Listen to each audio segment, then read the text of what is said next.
ضيوفنا الأعزاء، مرحبا بكم في جناح الإمارات في مؤتمر المناخ كوب 28. نود أن نلفت انتباهكم إلى أنه سيتم بث الجلسة التالية مباشرة على قنواتنا. نتطلع لدعمكم الكريم خلال العروض ونعرب عن امتناننا لتفهمكم وتعاونكم. ضيوفنا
A very good afternoon to our distinguished guests, ladies and gentlemen. Assalamu alaikum wa rahmatullahi wa barakatuh.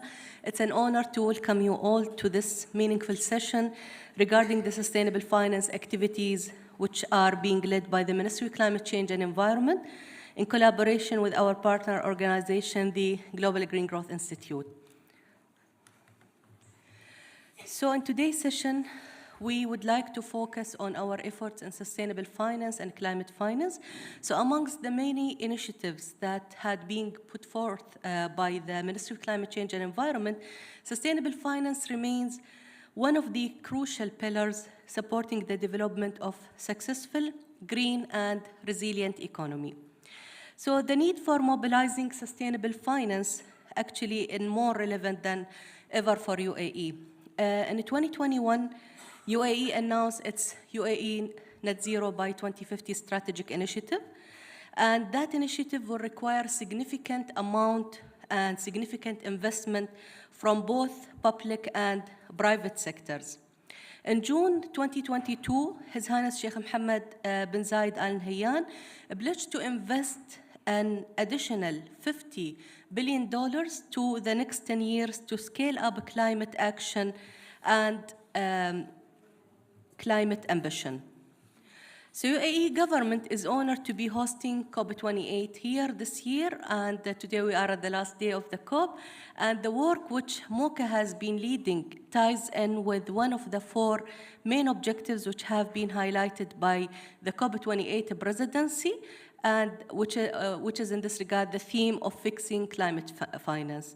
So we have already seen a number of milestone achievements which have been announced so far, including over $700 million pledge to the Loss and Damage Fund, and out of that $100 million of which will be coming from the United Arab Emirates.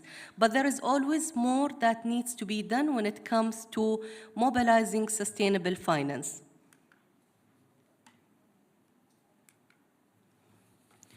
So it was with this in mind that the Sustainable Finance Framework that we launched back in 2021, together with Abu Dhabi Sustainability Finance Forum.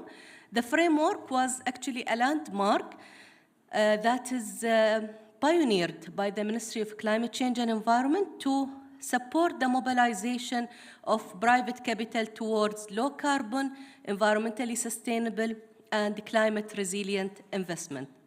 In recent years, more and more private sector companies have turned their attention toward this issue, but there are still many challenges to mainstreaming the sustainability into corporate practices and investment. So to help with this, the framework presents a set of recommendations to mitigate the private sector exposure to climate change and to climate-related risks, and to have incentivizing sustainable finance products and initiatives. So let me take you through the pillars of this sustainable finance framework. So as I mentioned that it was developed back in 2021, and it has actually 3 main pillars with a total of 15 recommendations falling under these categories or under 3 categories. So the framework that you see it here was actually designed to deepen the cooperation between the public and the private sector and to create an improved enabling environment to mainstream sustainable finance practices with the ultimate goal of mobilizing greater volumes of climate and green investments within the country.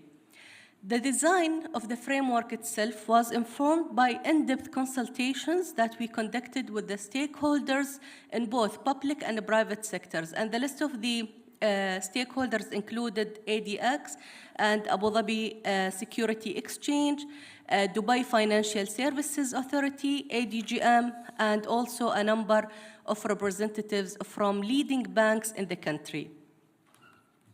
So let's go through the 3 pillars. So the first pillar of the Sustainable Finance Framework is actually mainstreaming of sustainability in financial decision-making and risk management. Of the 5 interventions that were already proposed under this pillar, 2 have been prioritized, which are related to the establishment of the environmental social governance-related guidance, and that will be an important component of MOCA's work program for the next 2 years, and which will be described in a bit more detail later in this presentation, as we are now working actually on developing a comprehensive roadmap for the environmental social governance in our country. And when we speak about the second pillar is enhancing the supply and demand for sustainable finance products and the green investment projects. So in addition to the work which UAE Sustainable Finance Working Group had already been doing in terms of exploring the development of a national green taxonomy, we have already working on, or MOCA has also been providing support to enabling environment for the growth of a national green bond and sukuk market. Also, this project, you will hear about it later in this presentation today, where we are going to share with you the main highlights of the outcomes of that project. And I highly encourage all of you to read that project because it gives you an overview about the green bonds and the green sukuk in our country. And the third pillar, which is the sustainable finance framework, is strengthening the enabling environment that promotes sustainable finance practices through collaboration between the financial and the real estate and the real sector stakeholders. And amongst the proposed interventions under this pillar, it was recommended that the country ministries provide support in promoting sustainable entrepreneurship and innovation, as well as equip the next generation of future professionals with the knowledge and the skills to deliver on sustainable finance. And just to conclude with, before I hand over to my colleague Winnie to take you through the remaining part of the presentation, we, as a step towards supporting the operationalization of the third pillar of the framework, Ministry of Climate Change and Environment and the Global Green Growth Institute have partnering with New York University in Abu Dhabi, and that partnership had led to empowering the seeds stage technology startups seeking solutions for global challenges as outlined in the Sustainable Development Goal. So the 2021 edition of the Next Generation Incubator Youth Entrepreneurship Program saw the participation of 35 university students selected from over 150 applicants, representing 26 universities and 15 nationalities. So now I would like to hand over to Winnie to take you through the UAE Green Bond and Sukuk report that I mentioned, and we will be here to receive any questions that you may have. Winnie?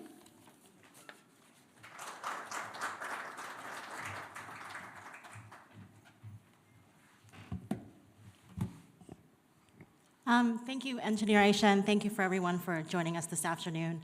As Engineer Aisha has mentioned, as part of the second pillar of the Sustainable Finance Framework, enhancing the supply and demand for green investments is one of our priorities within the UAE. And as such, we have devised this situation analysis report just to really get an understanding of the potential of the fixed income market when it comes to sustainable finance products here in the UAE. And this report was launched by Her Excellency Mariam Al-Hari at last year's COP at COP27. In recent years, we've seen significant growth in this market, and as of the third quarter of this year, actually, green labeled bonds broke the milestone of having passed the $2.5 trillion mark. And, but even though there have been so many global green bond and green sukuk issuances, there's still a lot of questions as to exactly what is definition of green, as well as there are still a number of barriers that are preventing the market from further growth. And we're definitely seeing that as the case within here in the UAE. And so just to get a better understanding of the market potential here, we undertook this assessment in 2022, and we reached out to a number of potential issuers and potential investors just to get a better understanding of what are some of the challenges that they've been facing, as well as providing them with a number of recommendations and how to mitigate those so that we can provide for a better enabling environment, especially from a government-led perspective. And so just to take a little bit of a step back, even though we have seen such tremendous growth within the green bond and sukuk market, what exactly is a green bond or a sukuk? This won't be a very technical presentations, just to get a little bit of depth into the green bonds, though. And so essentially, green bonds and sukuk are the same as conventional bonds when it comes to structure, when it comes to risk, when it comes to returns. I would say that the only distinguishing factor is the additionality of the use of proceeds, and it has to be earmarked for something that is either green or environmentally friendly or sustainable or climate, depending on the particular labeling of the green bond or sukuk.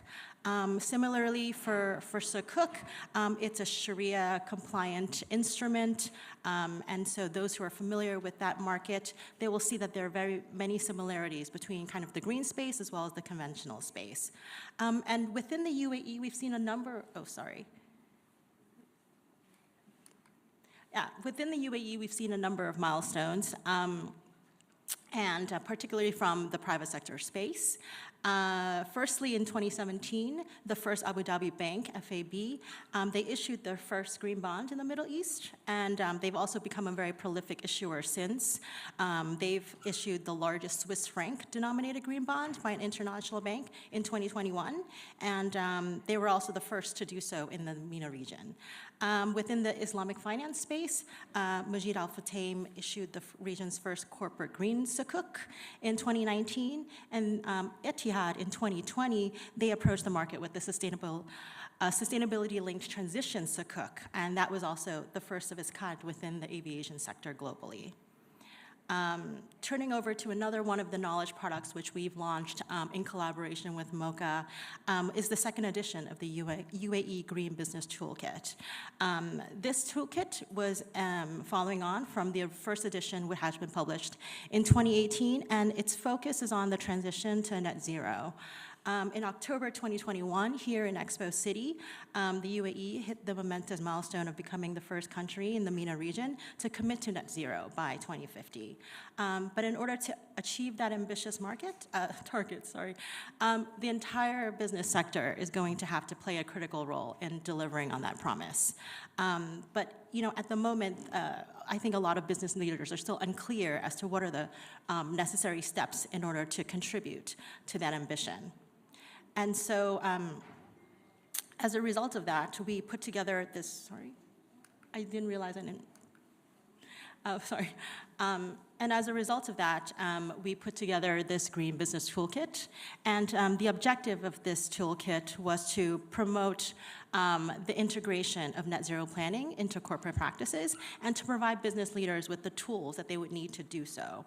It needs to be stated that there's not a one-size-fits-all when it comes to net zero planning, and it will really depend on the size of the company, the timeline that they're trying to achieve when it comes to net zero, as well as their primary focus areas. And so particularly for SMEs, it may seem very daunting to be embarking on a net zero journey, but the idea is that it's beneficial for the business, and it really should be seen as an opportunity rather than a challenge.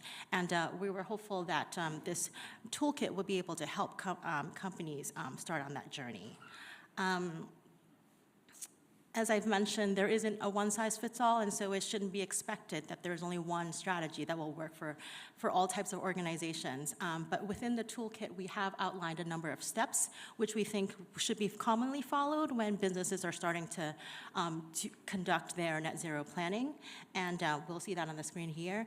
And for those who are interested in hearing more details about the content of the toolkit, we will have a separate session on it later today at 2 p.m. here in the UAE Pavilion. And lastly, one other initiative, which Engineer Aisha has mentioned, and which will be a core component of the MOCA program from 2024 and 2025, is something that we've just kickstarted this year, and its focus is on environmental, social, and corporate governance, or ESG. In recent years, we've seen a dramatic increase in the demand for ESG governance, and within the UAE, authorities have responded accordingly. We've seen that in 2020, the UAE Securities and Commodities Authority, they've mandated that public companies listed in the UAE have to publish their sustainability report. And we've also seen that the UAE Sustainable Finance Working Group, they're in the process of coming up with a set of principles, also providing guidance within this space. And so just to complement the work that's being done by the UAE authorities, MOCA is in the process of developing the UAE Leadership in ESG Advancement Framework, which we're titling UAE LEAF. This program is really meant to mobilize the private sector to incorporate ESG practices into their core operations, as well as really equip the professionals within the space to mainstream ESG. Yep, just to get a glimpse of some of the core components of the UAE LEAF program, it will follow a multidisciplinary and participatory approach, and some of the core components, if you've seen on the screen, are really much focused on capacity building as well as stakeholder engagement. Some of the activities we're looking to undertake include the identification of ESG recommendations for target economic sectors, and this is particularly relevant for sectors crucial to the green energy transition here in the UAE. We're also going to conduct a review of the UAE's industry value chains, particularly practices when it comes to Scope 1, 2, and 3 emissions. And yeah, lastly, it's really very focused on stakeholder engagement, making sure that we are convening not only professionals within the business sector, but also academia and other stakeholders who have a vested interest in ESG in the UAE. And with that, we conclude the presentation and on the sustainable finance activities being undertaken by MOCA, and I think we can open the floor up to some questions if we have time. We do, actually.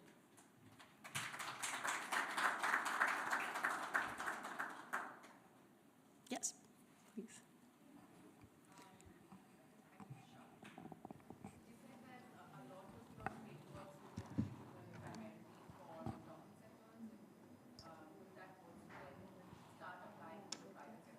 Did you say governance? I'm sorry, I missed. Public sector. Okay. Thank you. Just a quick question here. So you mentioned that a lot of the ESG frameworks will first be applicable to publicly held companies. Would that also start applying to privately held companies soon, or is that something that you're first kind of experimenting with public? Yeah, so I think that's the primary objective of the UAE LEAF program, because the government authorities who are in charge of the publicly listed companies, they will have their governance requirements and reporting requirements accordingly. And so what we're really trying to do is to galvanize the private sector that aren't publicly listed and to make sure that they're also, keeping an eye on their reporting practices, even though it's not mandatory. And so that's actually really going to be the focus of UAE LEAF.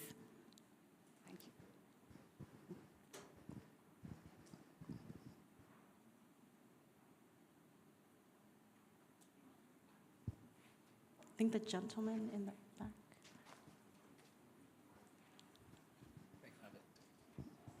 KK Chen from Hong Kong. Talking about ESG, are we considering making it mandatory?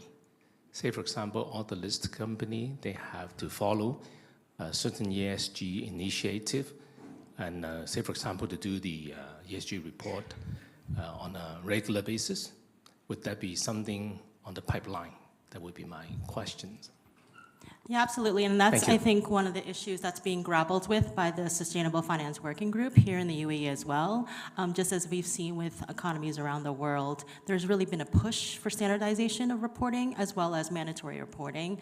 But as of yet, we haven't really seen too many jurisdictions that have enforce that from a mandatory perspective. For publicly listed companies, they're asked usually to report, but it's either a comply or explain situation, or when it comes to standardization, it's really up to the reporting entity as to how they choose to report.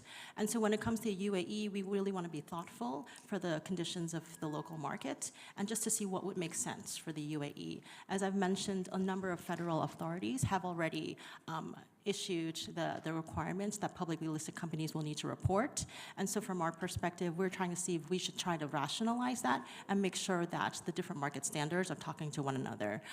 One of the good outcomes within the development of the ESG space is that there have been so many standards that have been coming into the marketplace, but precisely because of that, it's actually been really difficult to compare and contrast, just because there are so many different types of standards. And so that's certainly within the UAE, within a market of its size, we're really looking to address that problem and make sure that there aren't any challenges when it comes to reporting. Thank you.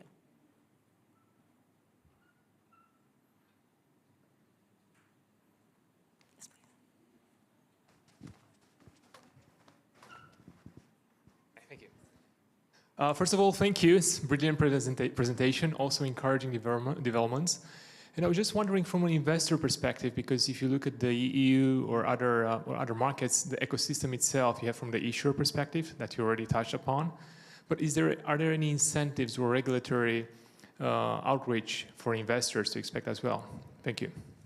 Yeah, so I think one of the encouraging things that we're seeing here at COP, and a lot of times these are the types of events where these announcements are made. GFANZ, for example, we've seen a big commitment from asset managers pushing towards sustainable investments. We've also seen a big push just from various stakeholders as well as just regular citizens, where they put the money from their pension funds are going towards. In terms of government incentives, I would say that investors will see that there are actually a lot of benefits when they go green, when they're looking for their investments. Usually, and again, this is not guaranteed, there is a correlation between the risk that you're seeing for a particular type of financial instrument and how sustainable they are, just because there is that additional layer of care. And so a lot of investors are seeing that as an advantage, even though that may not turn into a greenium or something from a numbers perspective. And I think overall, there's just really such an interest in sustainable products, and which is why we've seen that the green labeled market has broken $2.5 trillion as of this quarter.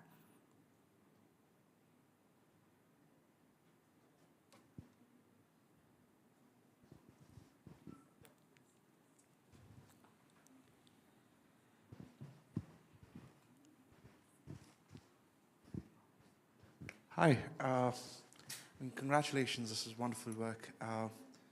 You mentioned of the Sustainable Finance Working Group. I'm really curious to know if there is a similar convening regionally and how the UAE is leading that direction of travel. Where's the rest of the region in terms of thinking around these questions, and how is the UAE helping guide that thinking as well? Sure, I think that makes a lot of sense. And personally, even I have participated in a number of regional events looking at sustainable finance, because I think, as you've mentioned, there are a lot of similarities amongst the economies within the region. And so it makes sense to be a little bit more thoughtful and collectively think about solving some of these issues that we're addressing. Especially when it comes to Islamic finance, I think that's something that should really be a standout point for certainly participants here in the UAE, but also regionally. We've seen a lot of activity in terms of Islamic finance in Southeast Asia, in Indonesia, and in Malaysia. But I think we can also put a lot of efforts in that regard here in the MENA region as well. And so I've seen definitely some of these activities already taking place within the marketplace, and even within the work of the Sustainable Finance Working Group here in the UAE. One of the work streams that have been conducted this year have been related to sustainable taxonomy. There has been, within the public statement that was released as a part of COP, some mention of the work that has been done, but even during that exercise, there was a lot of outreach within the region as well. So I think going forward, it would make a lot of sense just to be collaborative when it comes to these types of developments, and we're certainly going to keep that in mind.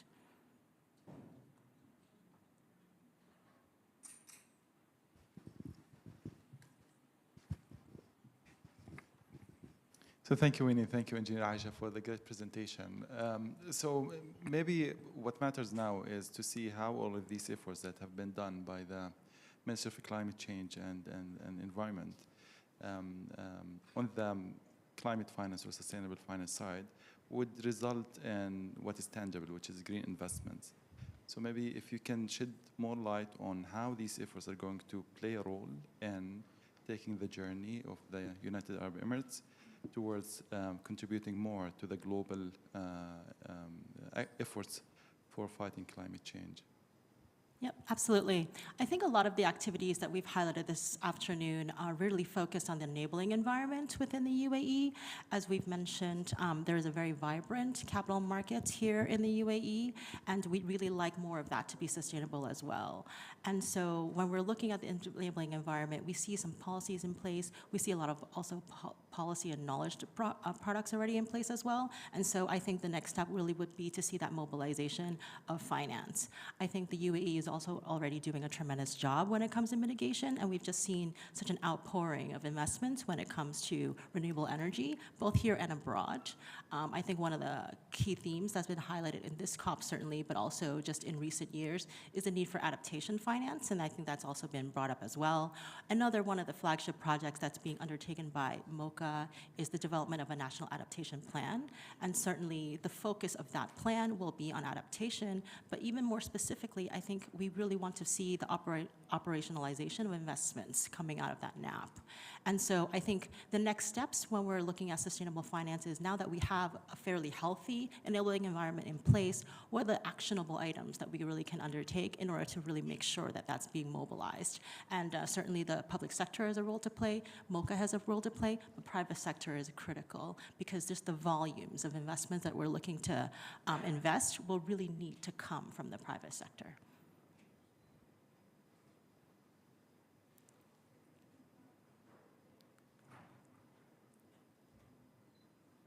We have 3 minutes left in case there are any more questions, and many other interesting projects. So the toolkit's also really interesting.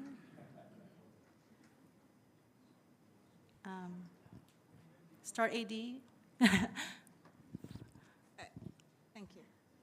Thank you. Thank you for the microphone. Just a very quick question. You mentioned about the ESG as a component in all these undertaking.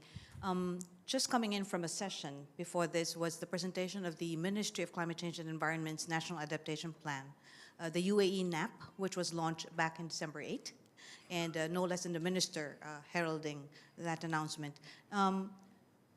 In that session a while ago this morning, a private sector was coming in on a question saying, how can we, and this is a big company on steel, asking modestly and sincerely, like, how can we help our company gear towards that and work towards the direction where we want a reduction of carbon footprint and at the same time reskilling our people? So I think, is it something that the project, the initiative will be covering as well? Thank you.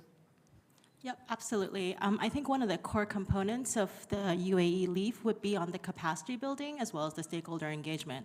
And what you referenced before, I think, is really critical for that change within corporate practices, because it really does start at the very top. If there is a mandate from shareholders, if there's a mandate from the board as well as senior management to really mainstream ESG practices into their core operations, I think that's already a really good start. You mentioned the steel industry, and I think that's really encouraging as well, just because I think we need to be pragmatic, that we are going to always be working with some hard-to-abate sectors within our lifetimes, and so that they are already focused on sustainability as well as how to incorporate ESG into their practices. That's already a really good sign as well.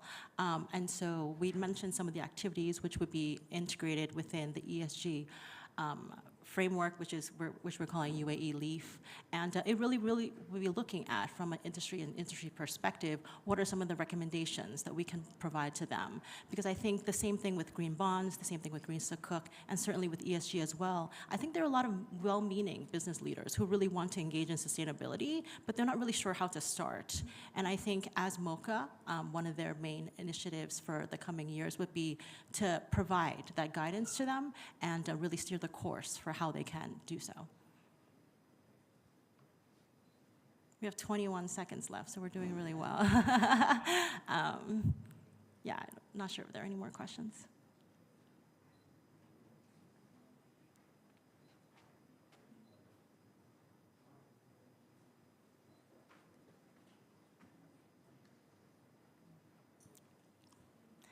I think that's a wrap. Thank you very much.